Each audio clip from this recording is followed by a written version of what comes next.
এখানে কি সব গ্রাহককে জামাত শিবিরে জড়িত, সব গ্রাহক ইসলাম দলে জড়িত? যতগুলো ব্যাংক দেউলিয়া হয়ে গেছে, এই সরকার কি একটা ব্যাংকে পুনরুজ্জীবিত করতে পারছে? হিসাব ভিত্তিক একটা ব্যাংকে ডাকাতদের কোনো স্থান নাই। খোরশেদ আলমকে যদি বাংলাদেশ ব্যাংকের গভর্নর প্রত্যাহার করে না নেয়, আগামীতে আমরা বাংলার মানুষ গভর্নরের বিরুদ্ধে আন্দোলন করবো ইনশাআল্লাহ। ওনার কোনো অভিজ্ঞতা নেই, কোনো এক্সপিরিয়েন্স নেই।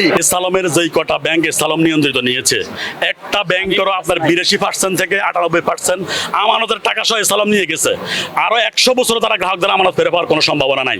সকালে আমরা এখানে দাঁড়িয়েছি সুশৃঙ্খলভাবে, হঠাৎ করে সরকার এখানে জল কামান শুরু করে দিয়েছে। পরবর্তীতে আমাদের ঊর্ধ্বতন নেতৃবৃন্দের হস্তক্ষেপে আইন শৃঙ্খলা বাহিনীর হস্তক্ষেপে পরিবেশটা স্বাভাবিক হয়েছে এবং আমাদের অনেকগুলো ভাই আহত হয়েছে, তাদের চিকিৎসা চলছে, হাসপাতালে ভর্তি হয়ে তাদের চিকিৎসা চলছে। তার ব্যক্তিগত ইগোকে পরিচর্যা করার জন্য আপনি বাংলাদেশে বহু প্রতিষ্ঠান আছে, সেটাকে বেছে নেন। একটা দলকে সাহায্য করার জন্য বহু কিছু আছে, করতে পারেন। কিন্তু আপনি একটা গ্রাহক যারা, এখানে কি সব গ্রাহককে জামাত শিবিরে জড়িত, সব গ্রাহক ইসলাম দলে জড়িত?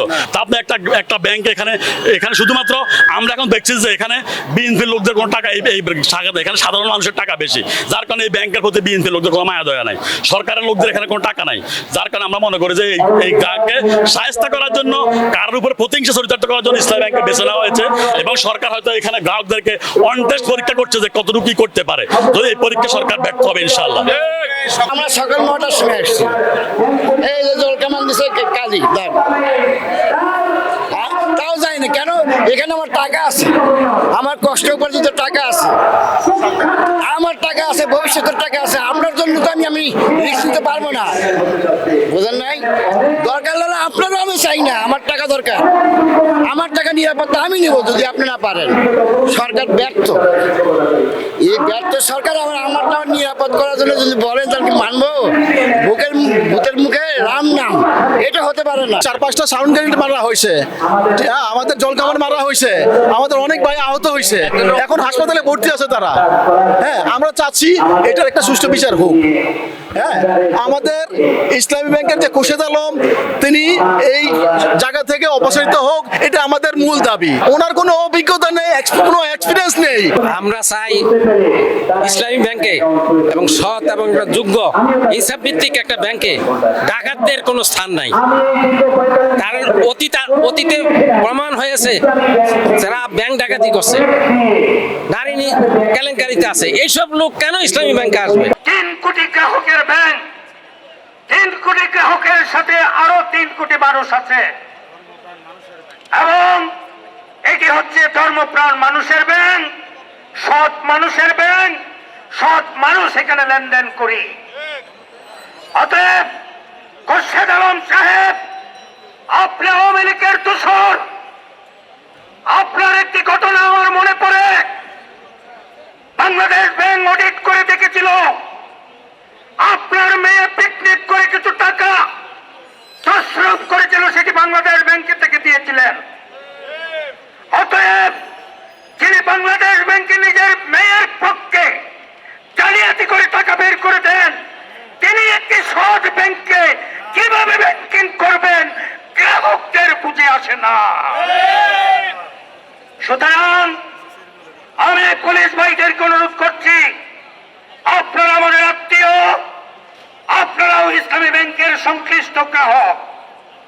অনুরোধ করছি, অন্যায় ভাবে কোন গ্রাহকের গায়ে হাত উঠাবেন না, কোন গ্রাহকও আপনাদের গায়ে হাত উঠাবে না। এটি একটি শান্তিপ্রিয় আন্দোলন। আজকে শুধু ঢাকার শহরে কোন কারণে বর্তমান ম্যানেজমেন্ট এই দোসর ফ্যাসিস্ট খোরশেদ আলমকে যদি বাংলাদেশ ব্যাংকের গভর্নর প্রত্যাহার করে না নেয়, আগামীতে আমরা বাংলার মানুষ গভর্নরের বিরুদ্ধে আন্দোলন করবো ইনশাআল্লাহ।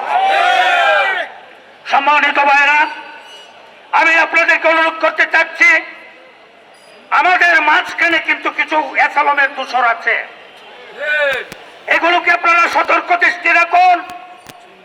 ওরা যদি কোন রকম কোন ইট পাটকেল পুলিশকে মারে, সঙ্গে সঙ্গে ধরে পুলিশের কাছে সমার্পণ করুন, কারণ এরা গোলা পানিতে মাছ শিকার করতে চাচ্ছে।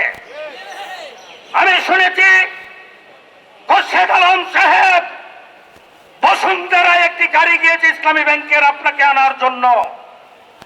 আপনার যদি লজ্জা থাকে, আপনার যদি মানবিক বিবেক থাকে, আমি বিশ্বাস করি ইসলামী ব্যাংকের সামনে আসতে পারবেন না।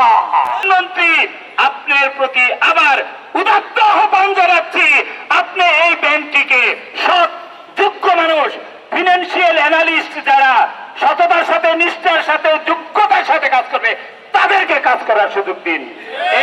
এই ব্যাংকের যে ওমর ফারুক সাহেব, তিনি এখনো এই ব্যাংকের এমডি, তাকে এমডি হিসেবে এখানে কাজ করার সুযোগ দিন।